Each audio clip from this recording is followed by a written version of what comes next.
So Jerry and I have two different mental illnesses. He has ADHD, and I have OCD, and so together we feel like they work really well together in a creative space.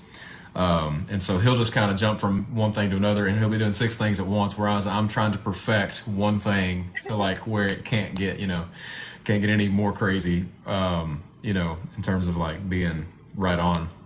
And so he's just pulling up a bunch of tracks, and he's like, I don't know what this is. It just says project. And I'm like, project?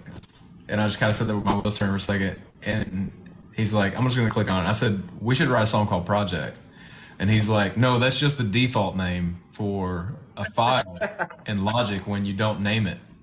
And I said, no, I want to write a song called Project. I was like, I just kind of started spitting out some stuff, and he's like, oh, okay. And he's like, well, I didn't mean for that to be a song title. He's like, really, this is just like what the computer saves it as. And then he pulls it up, and like the original beat, like, which is this boom, some, it was that. And we just kind of started spitballing, baby, I'm a project, loving me's a mist. And it literally was born by accident. But we said all the things we wanted to say. Stop, Dave.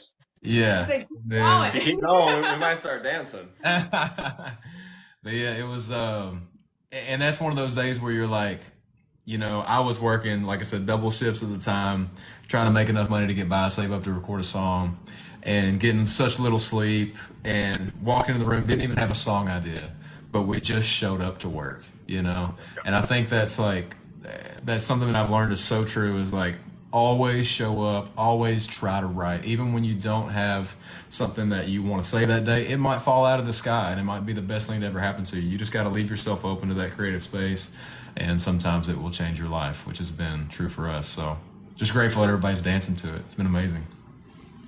Last question I do have for you. How have you handled all the attention now, and you play a show and everybody's wanting to come up and take a picture with you, and I'm sure maybe some old friends from high school are wanting to talk to you again, maybe some old relatives you didn't know that now showing up. How do you stay grounded now receiving all the attention? Man, honestly, I love it. Like, and I don't mean that I love the attention part. I mean that I love the interactions.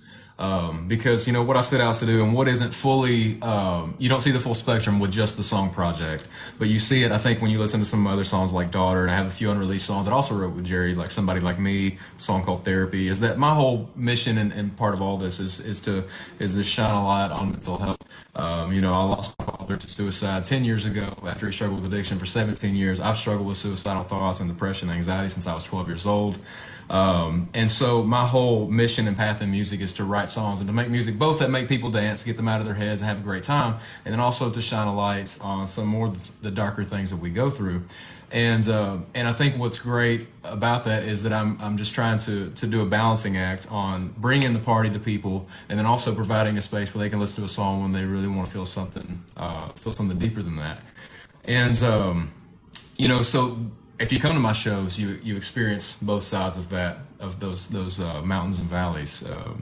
And so what I love about those interactions is I get to hear people's stories, and I get to hear about how they relate to the songs. I get to hear about their own experiences in life, both the good and the bad, and how the music has helped them. And if it's the worst show in the world, and I'm just like walking off with my head down, and like I feel like I sang poorly, or we weren't as tight as we should have been, like that can happen. And then I hear someone say, your song saved my life tonight, totally changes my mood. Like, I mean, it just there's nothing that's why we're doing it. Like, it's at the end of the day, it's not about it is about the music, but it's not about the music. It's about the impact that the music has the potential to make in people's lives. Music has the potential to create positive change, and it did that for me, and I just hope that I can make music that does that for somebody else.